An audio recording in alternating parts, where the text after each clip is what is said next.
Good afternoon. Thank you all for joining us this afternoon. We wanted to give information on an ongoing case. It's been going on for a couple of years now. And just this afternoon, we were advised that a Bexar County grand jury returned an indictment on an ongoing case worked by our Public Integrity Unit. Pursuant to that case, our organized crime unit just went out and made an arrest on that case. The suspect in this case is a 33-year-old male named Armando Trevino. What makes this case remarkable is that at the time of his initial arrest back in 2019, Armando Trevino was a deputy here at the Bexar County Adult Detention Center. As you may recall, we did press around the time of the initial arrest. On May 25th of 2019, investigators from our Public Integrity Unit, working as part of the Public Corruption Task Force at the FBI, intercepted a jail phone call where conversation was being had between an inmate and at least one other person that they were going to arrange to have some narcotics smuggled into the jail, utilizing Armando Trevino, who at that time was a deputy.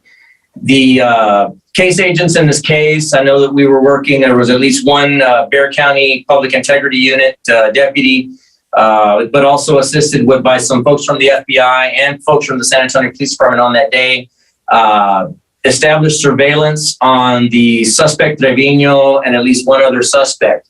Those two suspects were found to meet up at a prearranged location in the 8500 block of Broadway. A drug transaction was observed, and that joint unit from the Sheriff's Office, the SAPD, and the FBI jumped out and placed the two suspects under arrest. This case has gone through the normal channels. Shortly after the arrest back in 2019, we did issue Trevino, who had been with the Sheriff's Office since 2013, we issued him a notice of proposed dismissal on that day, on the 25th of May, 2019. He was placed on unpaid administrative leave immediately thereafter as well. He was arrested on the 29th on the 29th of May is when he was initially arrested.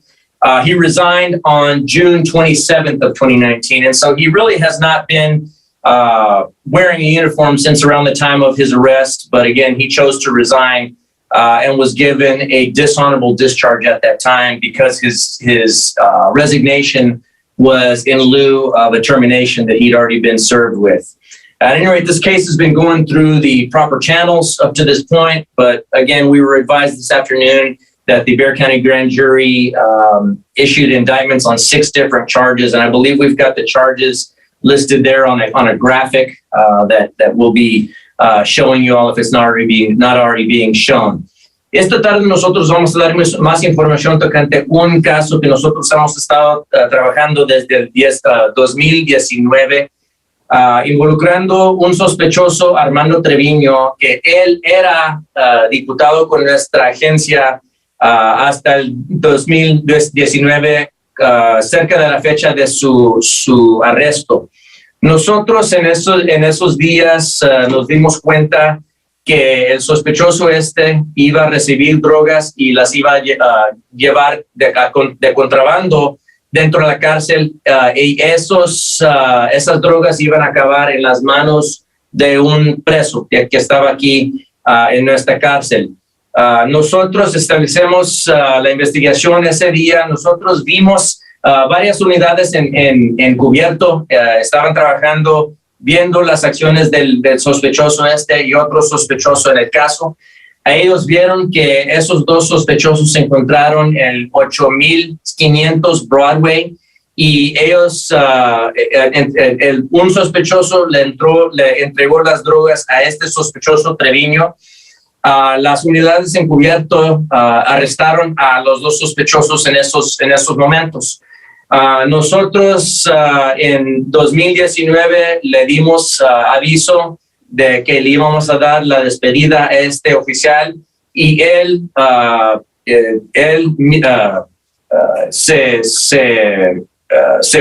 solo se jubiló del trabajo. dio su intento de jubilarse de la agencia. Este caso ha estado trabajando desde ese día. Este día nos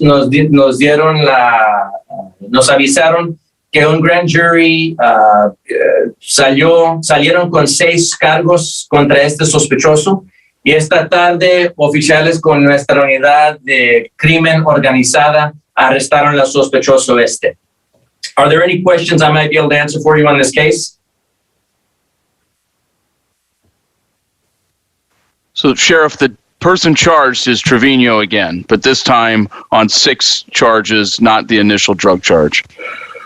He's got 6 charges total, Dylan, and I'd be lying to you if I said I could name them all off for you. It's a total of 6, but we've got them for you on a graphic, and we'll send them over to you. Now, I can tell you with a high degree of certainty that we're expecting other arrests in connection with this case. For now, this is the one we really wanted to make the arrest.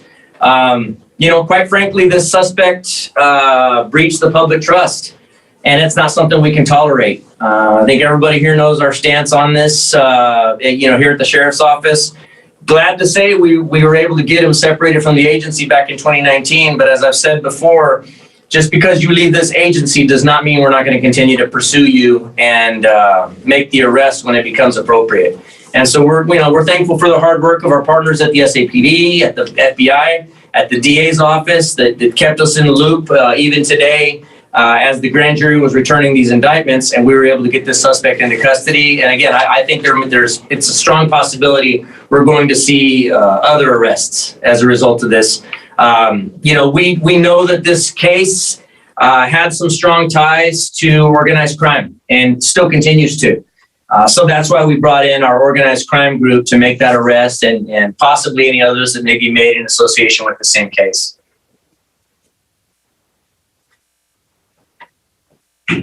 Any other questions on this case?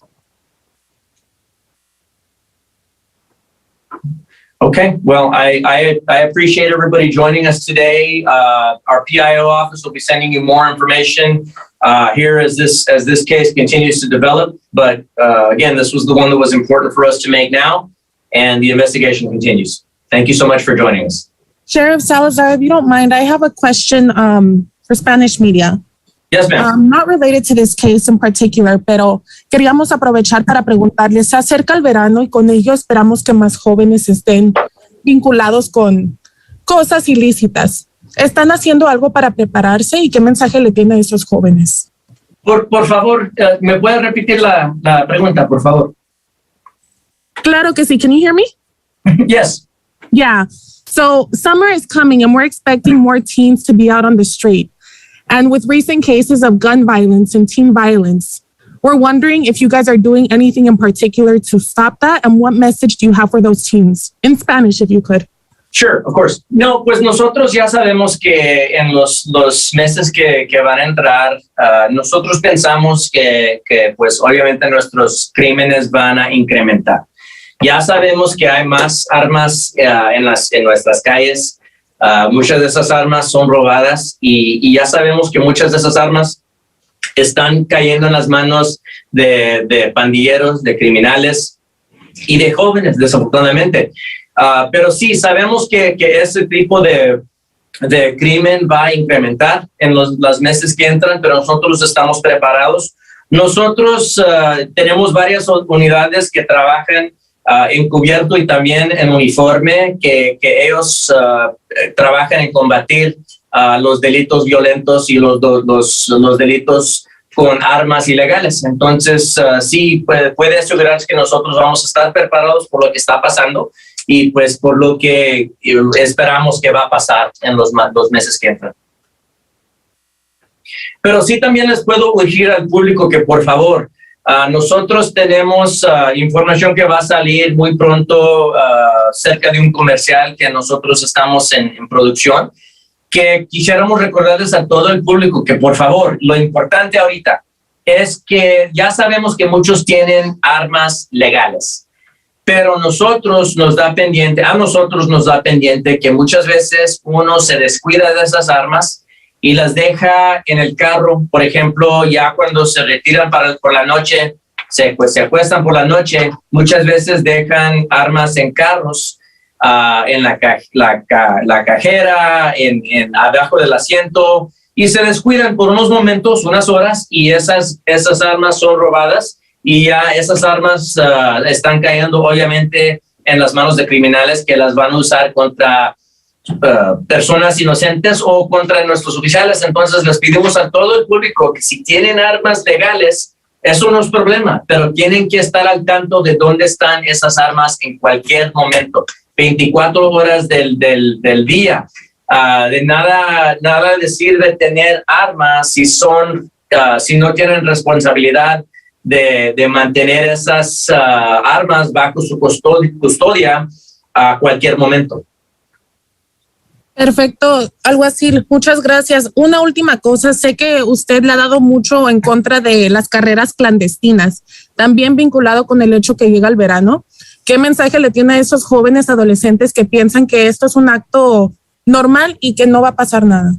Mira, estos actos de estar jugando a carreras en las carreteras es algo muy peligroso. Están poniendo a riesgo su carro y su persona personal. Obviamente los están poniendo a riesgo, pero no nomás son ellos. Están poniendo a riesgo nuestros oficiales y también todo el público que están nomás simplemente yendo al trabajo, yendo a la iglesia, yendo a la escuela, en sus mandados personales. Las personas que andan haciendo estas carreras ilegales están poniendo a riesgo todo el mundo. Entonces, para nosotros estamos trabajando duro, tanto como otras agencias que trabajamos en concierto con ellas también. Nosotros estamos trabajando juntos para poder eliminar estas actividades ilegales de nuestras carreteras y calles. Es algo que si tenemos que arreglarlo con tickets, está bien. Si tenemos que arrestar personas, está bien. Y también si tenemos que quitarle los carros, también lo hacemos. Todo lo necesario para eliminar este peligro de nuestras carreteras. Let me just, if I can, just follow up in English on those two questions I was just asked. It may be something that y'all are going to have follow-up questions on anyway. The question was, with summer months approaching, are we concerned that there's going to be more youth out on the streets and that we see a rise in gun violence going up?